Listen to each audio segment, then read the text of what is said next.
Nathan Matthews and Shauna Hall lived under the same roof as 17-year-old Becky Watts, her stepbrother and his quiet girlfriend. To the outside world, they were just another ordinary family.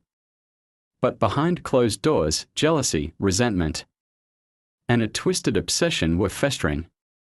No one could have imagined that within days, Becky would vanish without a trace, and her own family would become the center of a chilling murder investigation that shocked the nation. Becky Watts was 17. Quiet and deeply loved by her family. She lived in a modest home in a suburban part of Bristol, surrounded by neat hedges, quiet roads, and the kind of neighborhood where everyone felt safe. Her room was a reflection of her, orderly, filled with books and handwritten notes, and decorated with photos of friends and memories. She had dreams, simple ones, to write stories, travel someday, and maybe study literature after school. She wasn't outgoing, but those who knew her described her as kind, thoughtful, and intelligent. It was a cold morning in late February when everything changed. Becky's father knocked on her door just after 9 a.m. Her school day was supposed to begin, but the room was silent.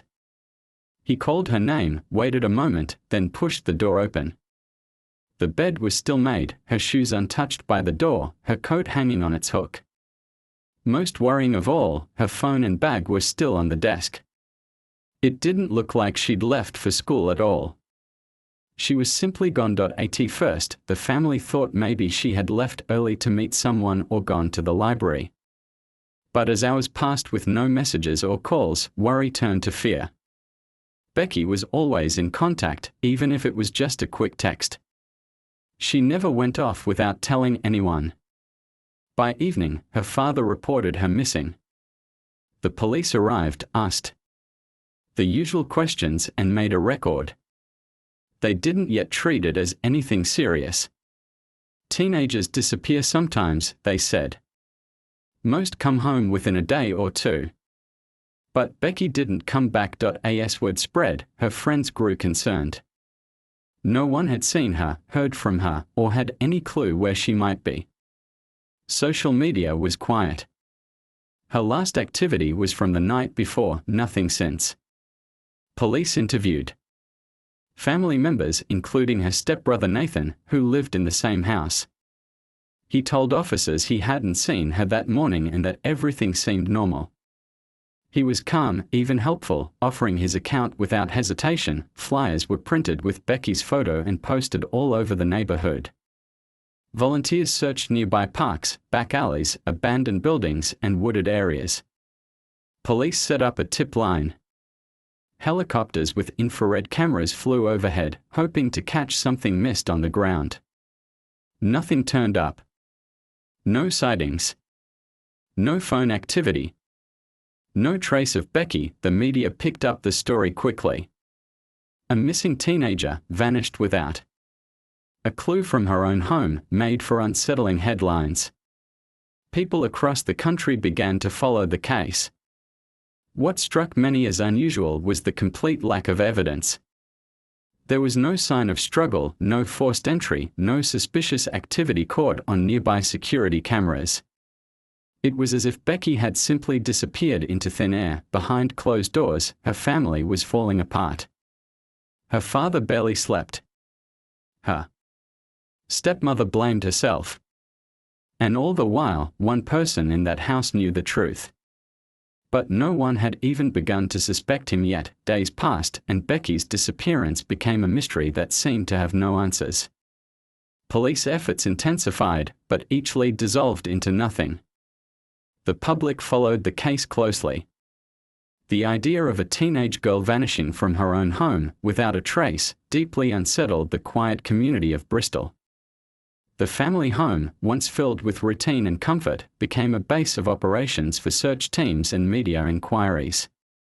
Investigators combed through every room, questioned every relative and friend, and checked every inch of Becky's digital life.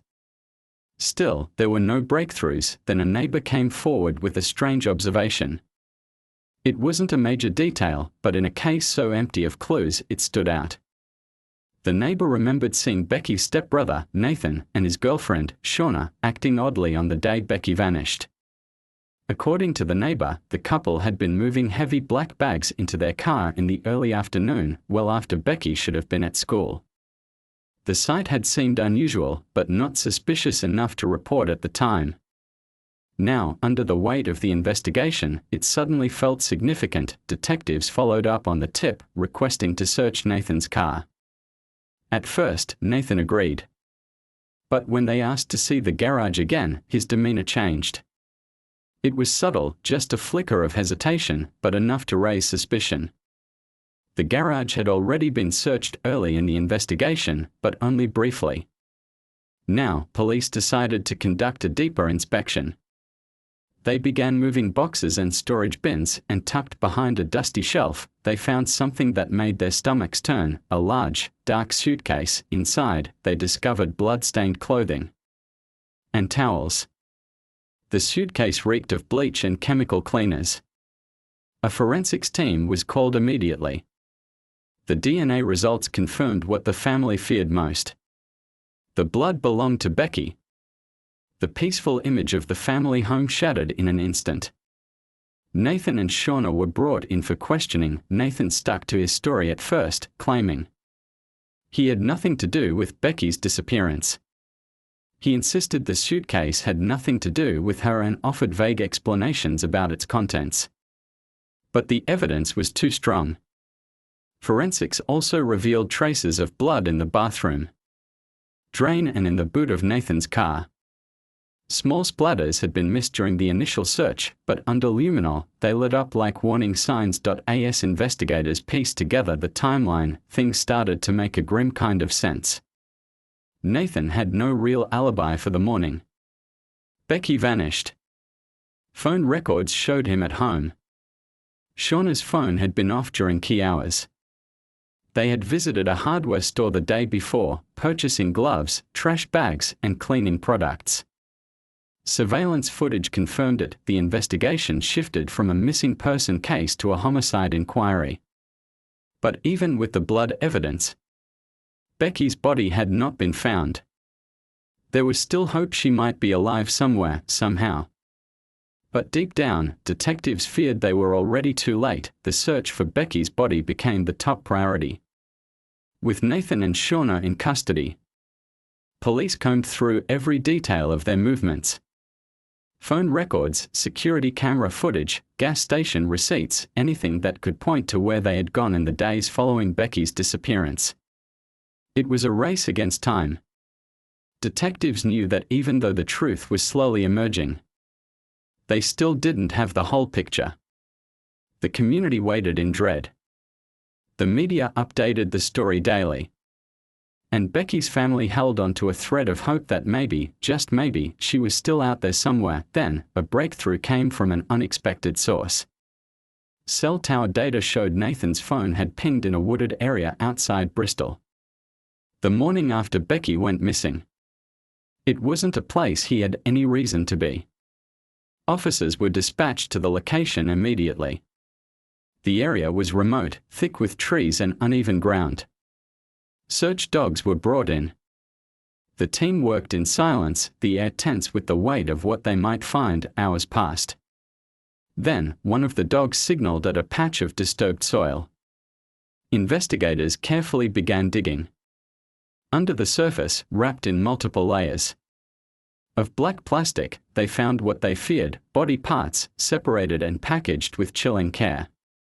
The bags were tied tightly, buried under leaves and debris. It was Becky. The remains were taken for examination. Forensic experts confirmed it. She had been killed, dismembered, and deliberately hidden. The way her body had been handled left no doubt. This was not an impulsive act. It had been planned. The news shattered the final bit of hope her family had held on to. Vigils were held across the city. Flowers and candles filled the front of the family home. People who had never met Becky wept for her. The idea that such A brutal crime had taken place in their midst, and that it had been carried out by someone inside the family was almost too much to bear. As the details came out, the horror only deepened. The post-mortem revealed Becky had been suffocated before being dismembered. There were no defensive wounds, no signs of struggle, suggesting she may have been attacked suddenly or while asleep. The brutality of it was beyond what most could comprehend. What disturbed investigators the most was how methodical the process had been.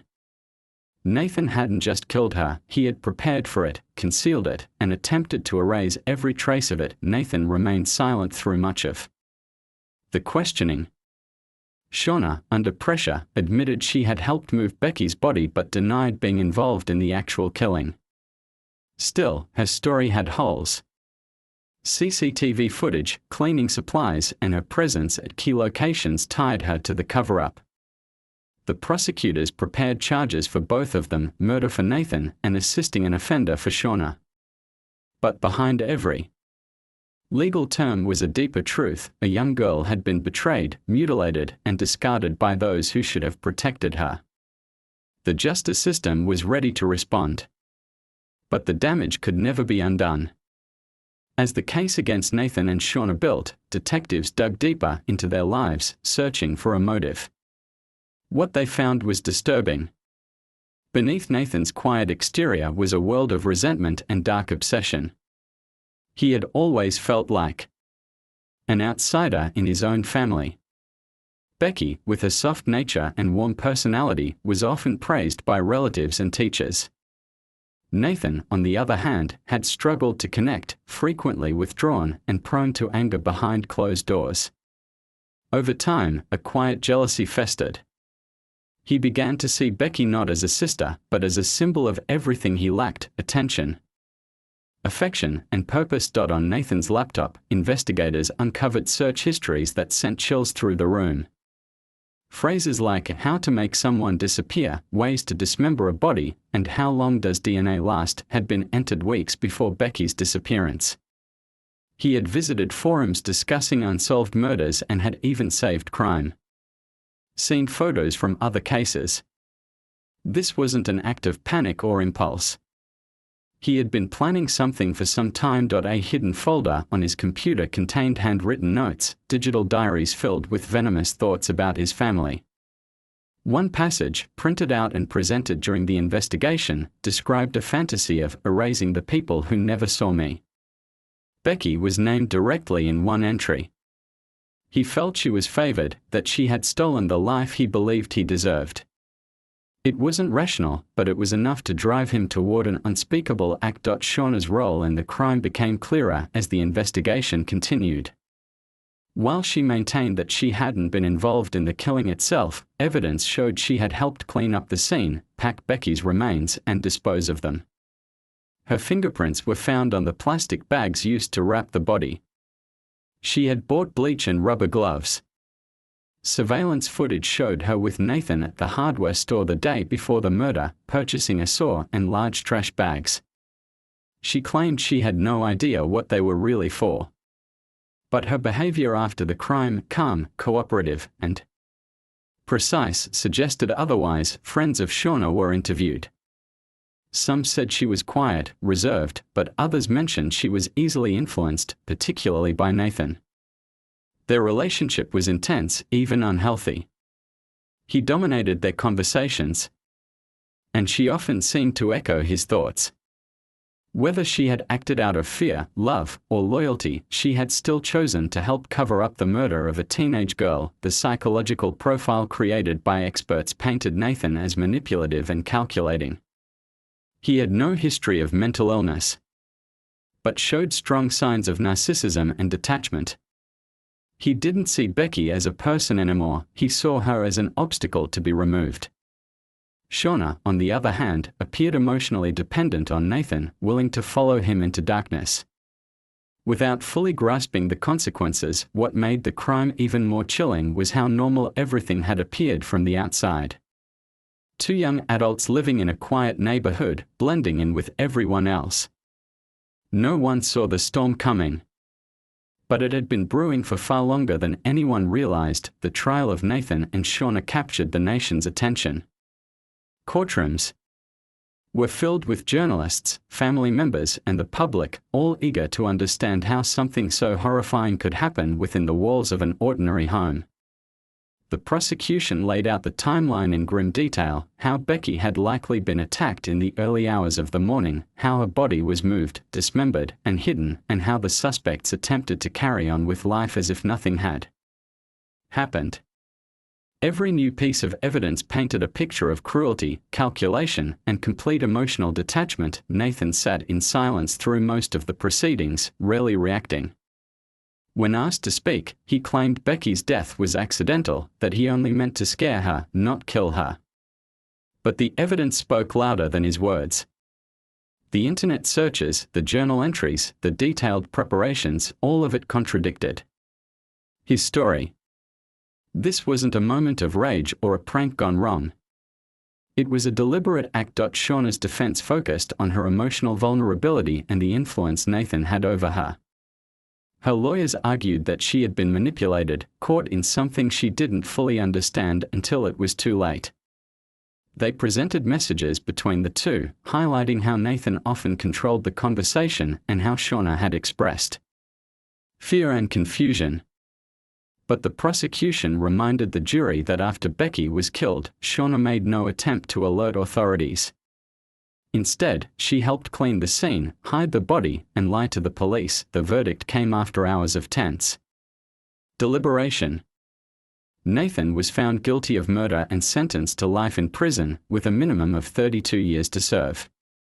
Shauna was convicted of assisting an offender and perverting the course of justice. She was sentenced to 17 years in prison. As the sentences were read out, there was no visible reaction from either of them.